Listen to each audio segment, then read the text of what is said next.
Hello, everybody. It's fantastic to be here for another episode of How to Have a Good Day in Uncertain Times. I'm Caroline Webb, and I'm delighted to be back with you again, talking about another aspect of how we can face into times of uncertainty and upheaval in a way that allows us to stay centered and close as possible to our best selves.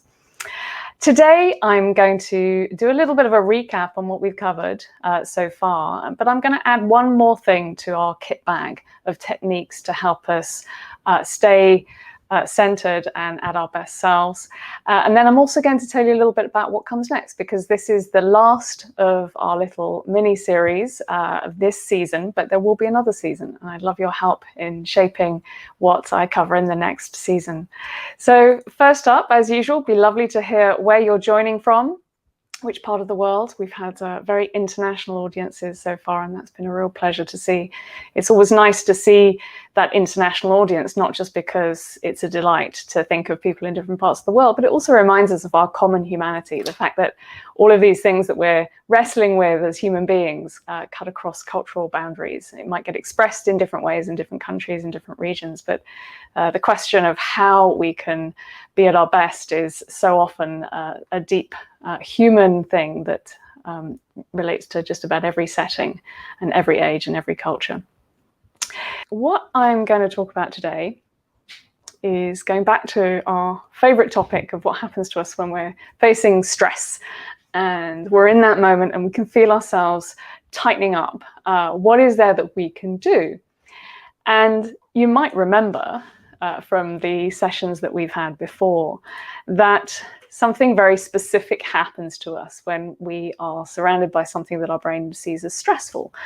Because what's happening is all the time our brain is scanning for possible threats to defend us against, which can be physical threats, but actually also codes for self-esteem threats. So things that might affect our self-worth, like our feelings of competence, our feelings of autonomy, our feelings of having a purpose to what we're doing. They might also be to do with issues of the way that we relate to others, our social standing. So questions of whether we're being treated fairly or whether we're being treated in a way that makes us feel included and respected. So competence, autonomy, purpose, fairness, inclusion, respect. Anything that undermines those qualities in our lives tends to get coded by our brain as a threat. And when we are feeling that there's any kind of threat, then our brain does what you would hope it would do. It tries to defend us against that threat, and it launches a response that affects both our behavior and our cognition. And in behavioral terms, we've talked about fight, flight, and freeze, that very instinctive response, which in the workplace or in our families tends to show up as snappish comments or perhaps an avoidant behavior.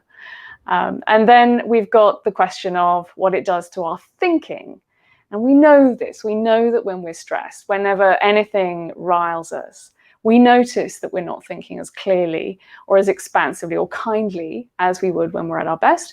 And that is indeed because when we perceive a threat, there is a lowering of activity in our brain's prefrontal cortex, because our brain is busy powering up the defensive response, the fight, flight, freeze response. So less activity in prefrontal cortex means challenges for our reasoning, our self-control, and our ability to plan and think beyond the moment, think beyond the very, very short term. So that's what stress can do to us. And it happens as our stress hormones are rising. And it happens if we're not able to intervene, as we talked about last week, if we're not able to intervene quickly enough to catch ourselves and tell ourselves a different story about what's going on, a more positive story about what's going on. So this is a very distinct response to behavior, in our behavior and in our cognition, to something which our brain perceives as a stressor. And we've talked about quite a few different things that can reduce the sense of threat so that we can think more clearly and creatively again. The sorts of things we've covered so far, we talked about how to deliberately redirect your attention, knowing that actually you can't perceive everything. So you've got some choices here, which we often don't usually exploit, to be very deliberate about directing your attention to some more generative, some more positive things around you. We talked about the power of amplifying certainties, the things you know, the things you are, the things you control, even if there's an enormous amount that you don't control around you. To focus in on the certainties, again, reduces that sense of threat and alarm in our brain, allowing us again to think more clearly. We talked about deploying self-compassion as a first step, rather than going straight to beating yourself up, as we so often do as professionals who are trying to do a good job. But actually self-compassion in acknowledging what's going on, asking what could be causing it, and appreciating something about what you're doing is a far better way to think clearly about what you do next. We talked last week, or the week before last, sorry, about dilemmas, not having easy answers, and that actually what you want to do is feel proud of the process, recognizing that there's some acceptance there as part of that process. And last week we talked about reframing stress signals as potential signs of readiness or excitement before they get to a level where they feel like they're really making us feel slightly panicked. We can intervene once we've noticed that we're starting to feel a little hopped up and tell ourselves a different story. And that can stop the stress hormones from escalating. So all of that's quite a nice little kit bag. But believe it or not, there are actually plenty more things as well that research tells us about how we can reduce the sense of threat, regain a sense of control and centeredness in the middle of it all. And I'm going to talk about one more that I love and I use a lot myself, which is distancing. It really helps to get some distance from the threat. And if that's a physical threat, it's sort of obvious, because if you think about a car speeding towards you, it's obviously a good idea to get some distance from that car and to jump back and to get yourself out of the way. And it works in a very similar way with our mental and emotional threats as well. To the extent that we can get some distance and make ourselves feel like we're not right in the face of this potential threat, if we can get that away from us mentally and emotionally, then that has some of the same effects of what we've been talking about before, in that it moves the threat away, therefore it reduces the sense of threat, therefore it allows us to start thinking more clearly again with our normal patterns of activity in our prefrontal cortex. So that's quite powerful. And you might say, well, okay, but how do you do distancing effectively? Because you might have heard that putting your head in the sand is not a great strategy, and you'd be absolutely right. It is not, in fact, a great strategy to do what researchers call suppression. Because if we're trying to think about moving our mind somewhere else, just trying to switch our mind off and say, la, la, la, la, la, la, la, no problem here, no, I'm not stressed, well, it turns out it doesn't work for several reasons. One is you're not really taking your mind somewhere else. You're really focusing your mind more on the issue by trying not to think about it. And then secondly, you're actually putting effort into that suppression. And so that reduces the level of cognitive resources available to you even further. And this is what research finds, that when you try to use suppression as a tactic for resilience in the face of something that's uncertain or stressful, that actually all the markers of stress go up, all the physiological markers and neurological markers of stress go up rather than down. So la, la, la doesn't work as a strategy. You want to actually take your mind somewhere else that's actively positive. And here is a way to think about this. If you can take your mind and put it in a different location, in a task, for example, that you love or enjoy or find soothing, then that is a really good way of getting yourself some distance from the threat. And that might be as simple as saying, okay, well, this situation is very stressful. This email is very stressful. Let me close that down. Let me tackle the thing on my to-do list that I know is going to give me most energy and pleasure right now. You might be reading something, or it might be calling someone. And that can be enough to do a couple of things. First of all, it gets our brain less focused on the threats in the situation and more focused on rewards of the pleasurable thing, which helps to bring us off the defensive. It also actually tunes into another little thing that is interesting about the way that the brain works when it's not focused on a topic. When the brain steps away from focusing on a topic, we access a different type of problem solving, a less linear type of problem solving that involves our unconscious processing. At least this is what scientists who are looking into this seem to have found. And so That's the phenomenon where if you take a step back from your problem or your issue, and then you come back to it after taking a little break, somehow you can think more clearly about it.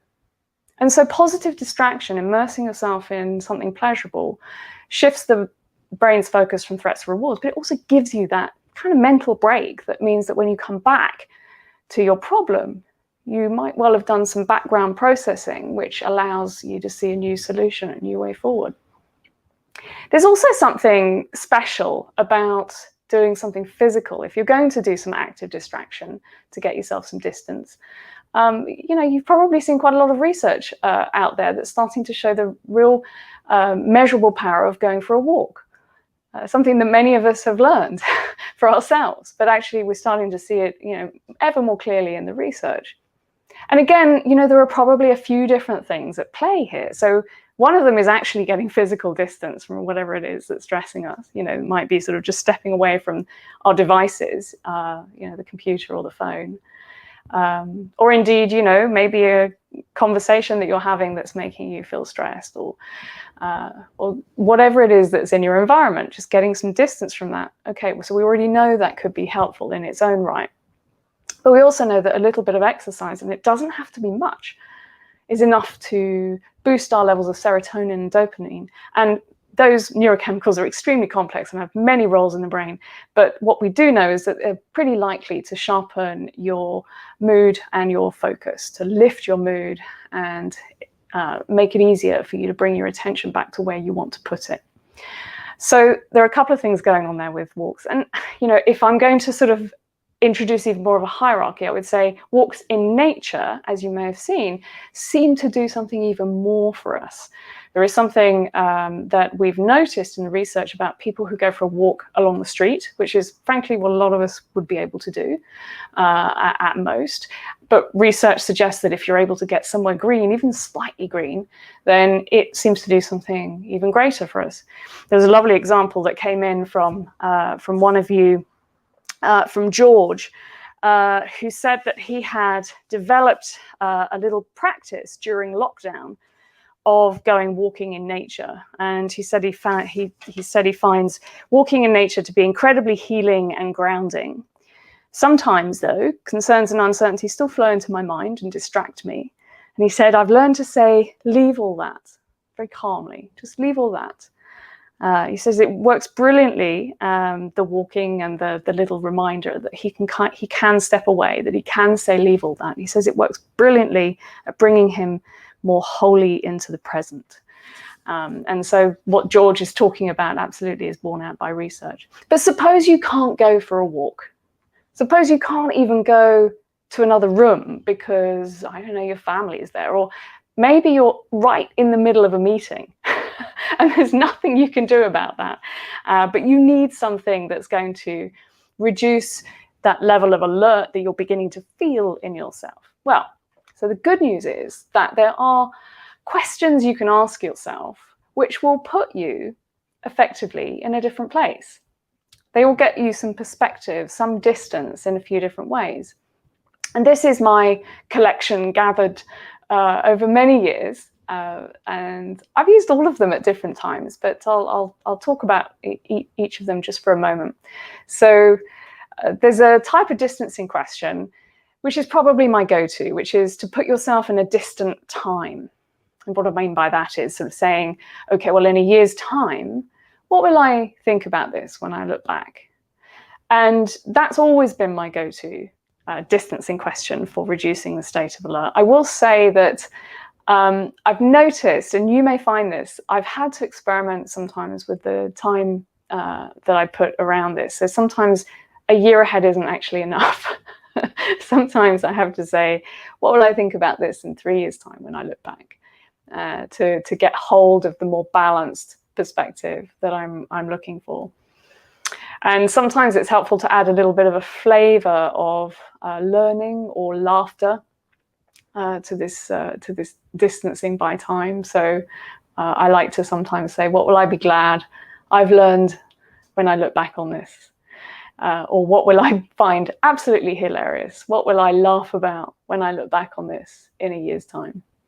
So that for me is my, my go-to most often. But there are other questions that work quite well as well. So sometimes it really helps to shift your perspective from yourself to another person. And I know a couple of ways of doing this that work. One is to say, what would my wisest friend or colleague say about this? So, they're going through this. What would they say to themselves about that? How would they react? And there was a time when I was getting certified as a coach where I was taught this exercise where you think of 3 people that you think of as tremendously wise. They don't have to be senior to you, but just people that you think of as always going to say something that's going to be helpful.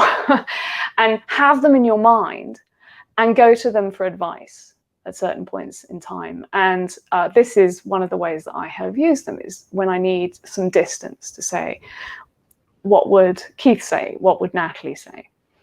What would Nyan say? So they were 3 at the time. There are other people too that I can pick now. So that's very helpful. Another way of thinking about this is, okay, so what would you advise someone else who was going through this? Now, this is funny because you know that there are times when you have found yourself giving advice to other people on stuff you're going through. And it's advice you're not taking for yourself. But when you give the advice to the other person, you think, gosh, I sound really wise.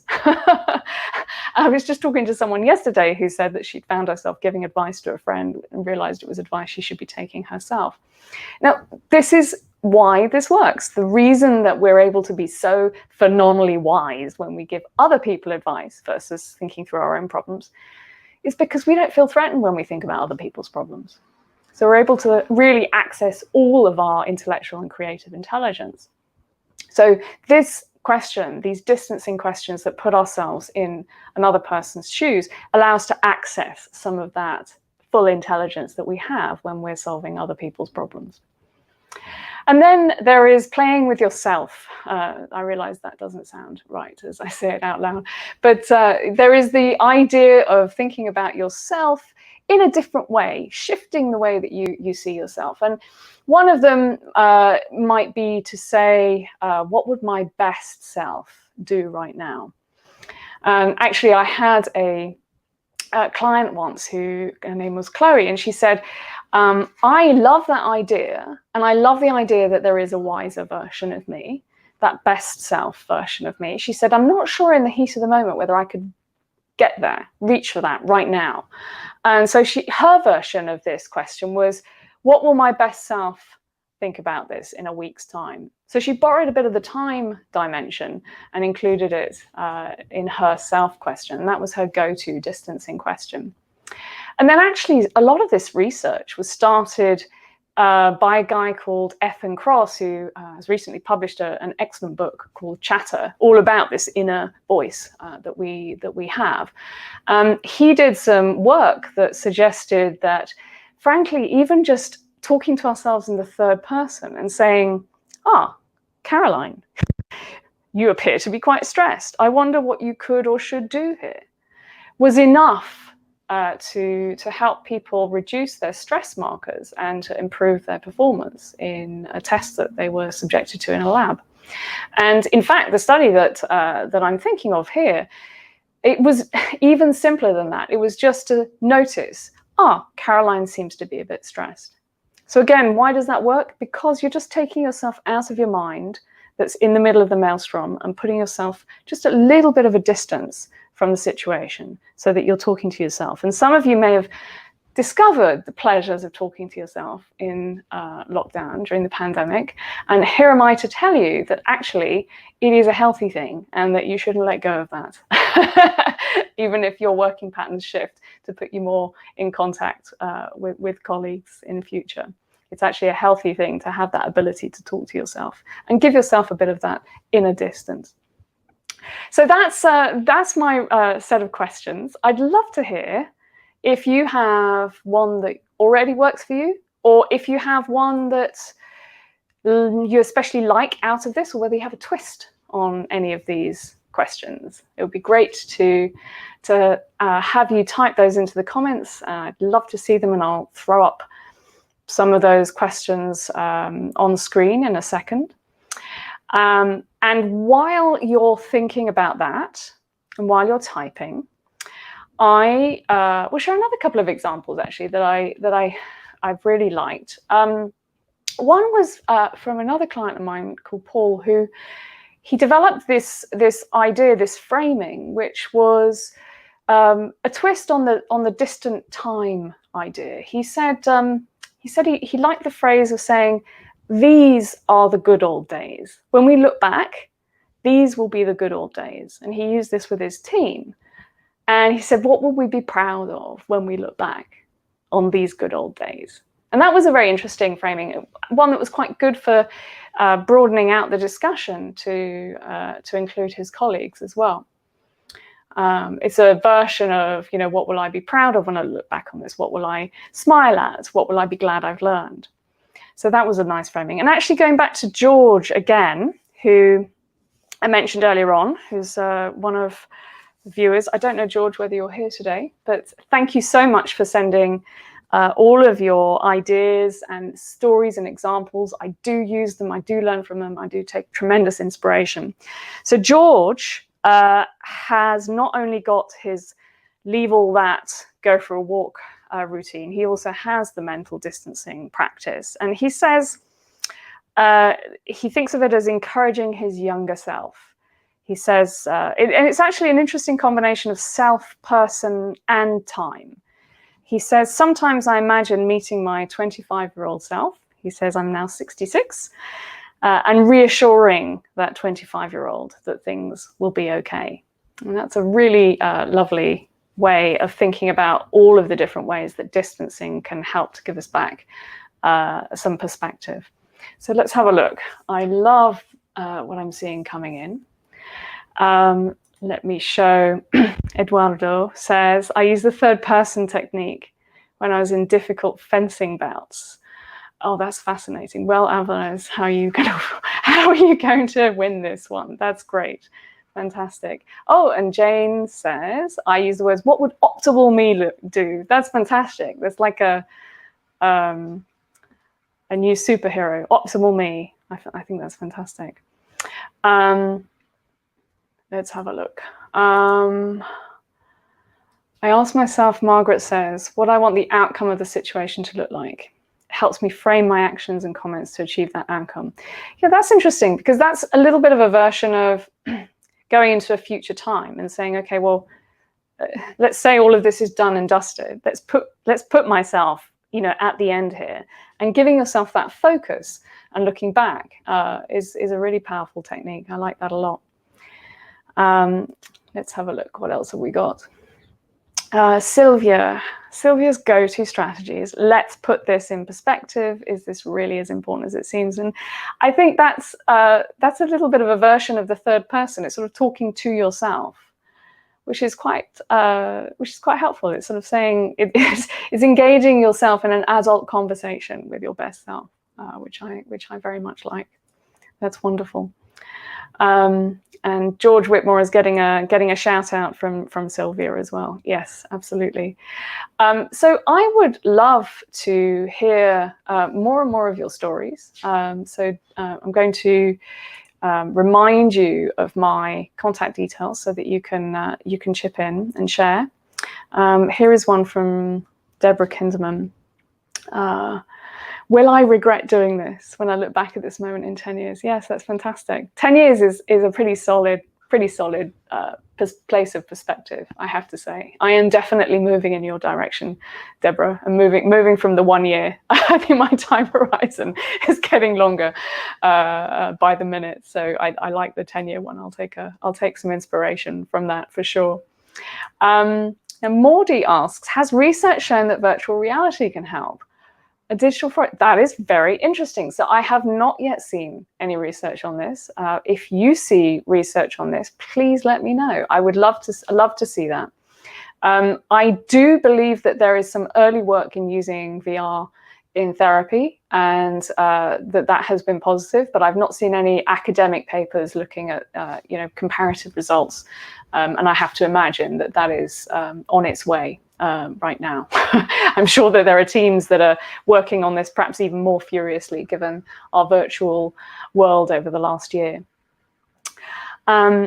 So I'm going to, there's more comments and I would love to show them all. I would love to show them all, but I'm going to bring things to a gentle close now. I'm going to just remind you of how you can get in touch with me and how we can stay connected, because this is the last episode of this mini series and I have loved doing them. I think you perhaps can tell I'm really enjoying the chance to connect with readers and viewers around the world. It's been really, really energizing and enjoyable, and so fantastic to hear how resourceful people are being in the face of all the challenges that we're facing.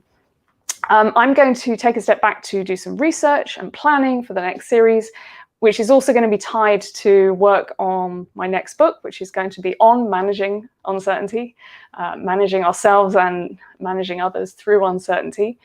So it would be wonderful to hear what you found useful of the last series, if you've seen more than one. It would be great to hear your examples, stories like George's, and indeed, any suggestions you have for topics that you might like me to cover in future, either in the video series or in the book. If you go to carolinewebb.co/live and you sign up there, then you'll get a chance to stay in touch and send me notes whenever you feel like it, which I will see. So that will be best way for us to stay in touch. Thank you so much. As ever, you can go to carolinewebb.co/live again to get the recording, a book excerpt that comes from How to Have a Good Day that relates to distancing, and also a one-page summary. And I'll just throw up, let me just put this up there so you've got all of the details there. And of course, if you prefer social media, then that's fine too. It'll be wonderful to see you there. Thank you everybody for all your tremendous support over the last 6 weeks. It's been a real treat and I can't wait to come back and tackle season 2. Thank you so much and be well, and I look forward to hearing from you.